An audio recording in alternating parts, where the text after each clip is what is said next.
Want to stay up to date with everything that's happening on the show? Or do you have a story that you'd like to submit for one of our Listener Stories episodes?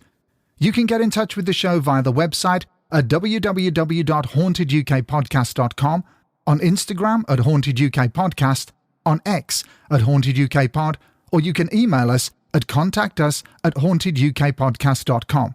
We're also on Facebook and TikTok. And if you want to support the show, you can do it via either Patreon or Ko-fi. Both platforms have exactly the same content, but work in slightly different ways.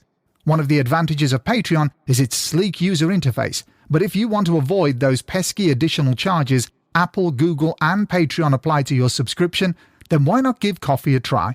Simply open a browser window and type ko-fi/Haunted UK Podcast. That's Ko-fi/Haunted UK Podcast, and you'll soon find us.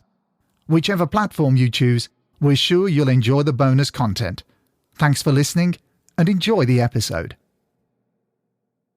This is the Haunted UK Podcast's Short Haunts.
Welcome, dear listeners, to our series of short haunts, a shot of scary, just for you.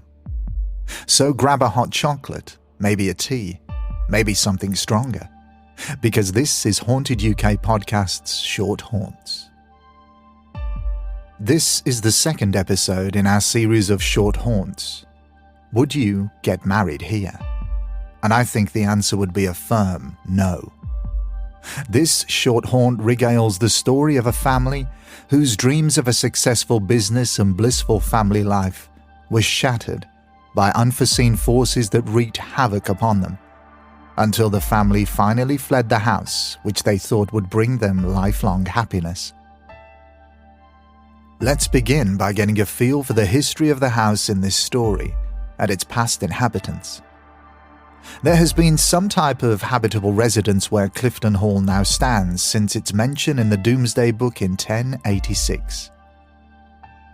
The site of the hall was strategically chosen because of its lofty location overlooking the River Trent, making it much easier to defend against any forces trying to take it over.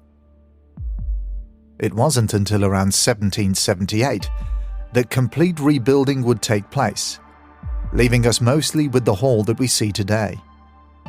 At the time, the owner of the house, Sir Gervase Clifton, saw a blank canvas and wanted a spectacular Georgian-style extravaganza built to not only show off his wealth, but to also show off the land which his property sat upon. He employed expert architect John Carr to work on the project, and it was decided that the spectacular domed hall, as well as a few other sections of the house, should remain and just be remodeled instead of being demolished. As the years went by and family heirs came and went, the house slowly began to be sold off until finally, in 1958, Peter Thomas Clifton sold the hall and remaining parts of the Clifton estate at auction. This sale brought to an end a 700-year historical residence, and change would soon be on its way. After auction in 1958, the hall was converted into a grammar school for girls until its closure in 1976. It was then taken over by Nottingham Trent University and used as offices until being given the title of Trent Polytechnic until its closure in 2002. This was when the hall and its grounds were bought by a man named Czech White, who split the main building into two luxury residences, the North Wing and the South Wing. He also built several other houses on the site of the property. And so it is, listeners, that we have arrived at the point where I tell you one of the strangest and spookiest stories to ever take place at Clifton Hall. As with many tales of haunted houses and castles, the buildings seem completely fine, until something happens. Until something takes place which appears to have an impact on the very fabric of the building itself. So many times, paranormal activity starts or increases when alterations are made to these buildings. New fireplaces, walls being knocked down, new heating systems being installed, all these modifications and more can have a drastic impact on the building's original layout. The stone tape theory, for instance, proposes that buildings can absorb memories into their very fabric. These memories can then be replayed when a trigger is activated. Hence the reason why you may always see a certain ghost performing the same movements in the same place. The said trigger could be someone who is very sensitive to these types of phenomena. They may not even know it at the time, but as they enter a building which could have soaked up the energy of a past tragic event, that sensitivity to the energy in the building is automatically played back, like a video recorder replaying a movie. But what if you begin making alterations to these buildings? Is there the possibility that whatever is contained in the stone, the mortar, could be unleashed completely? Help me. So now, let's go back to 2007. Are you ready? Anwar Rashid, a wealthy businessman, purchased the south wing of the house in 2007 for £3.6 million, with specific plans to live in a section of the house, whilst completely modernising another section into a high-class wedding venue. The venue would have facilities such as a ballroom, dining areas and bars, and guests would have access to the grounds and beautiful gardens. Plans were drawn up, monies were exchanged, and Anwar, his wife Nabila, and their 4 children soon moved in.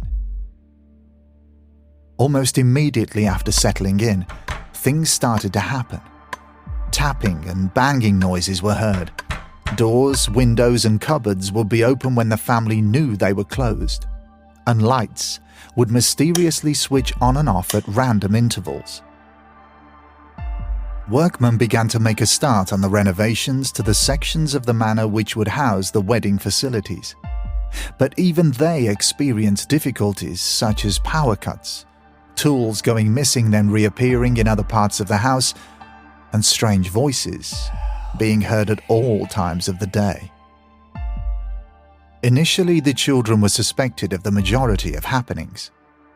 They were young, adventurous, mischievous, but even this explanation couldn't account for all the strange goings-on. After a matter of only a few days, the family decided to contact a local paranormal investigative group in the hope that they could shed some light into the unexplained events.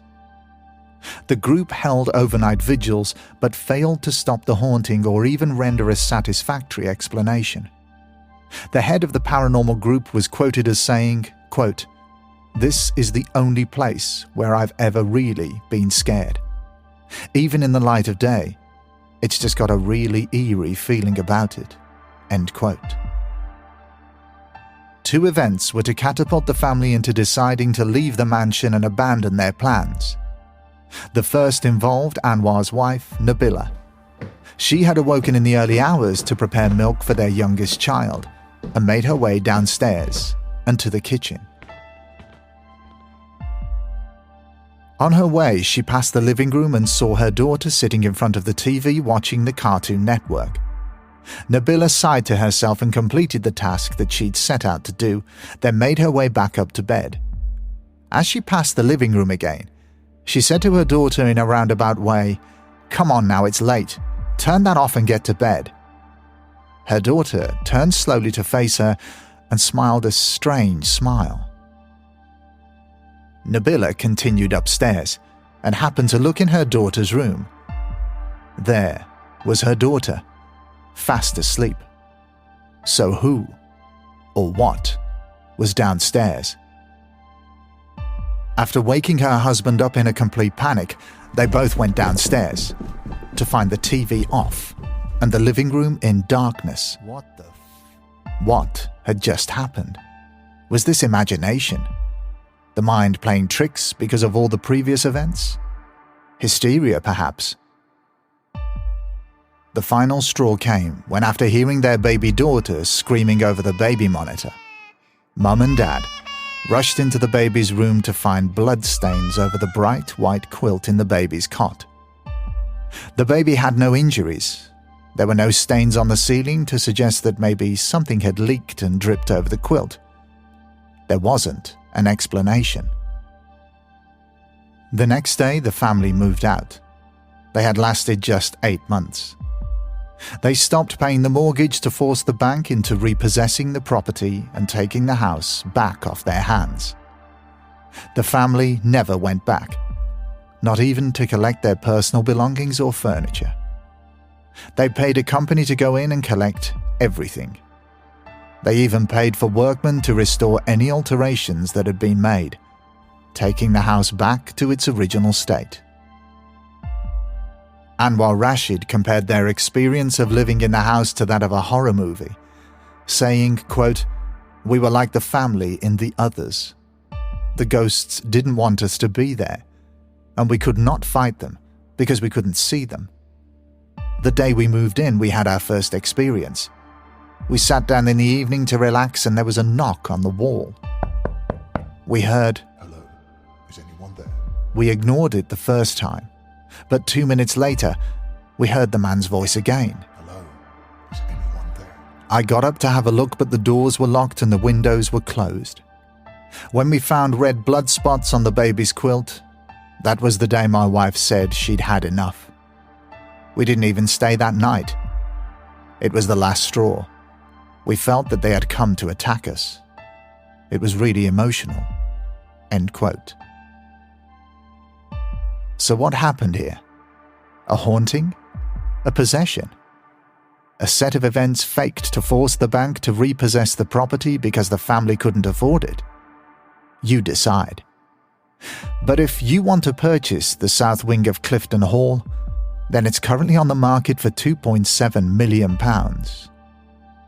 If you have the money, the pluck, the bravery to tangle with forces unseen, then you never know. The next owner of Clifton Hall's south wing, and the subject of a short haunt, could be you. Well, that brings us to the end of this episode. But do you have an interesting story which features the paranormal? If so, your story could be featured in our new series, Short Haunts. Please get in touch via email at hauntedukpodcast@hotmail.com or Twitter @hauntedukpod or on Instagram @hauntedukpodcast. We're waiting for your stories. This episode was presented by Steve, produced by Blue Step Audio, and the script was edited by Marie Waller Proofreading. Thank you so much for listening and supporting the show.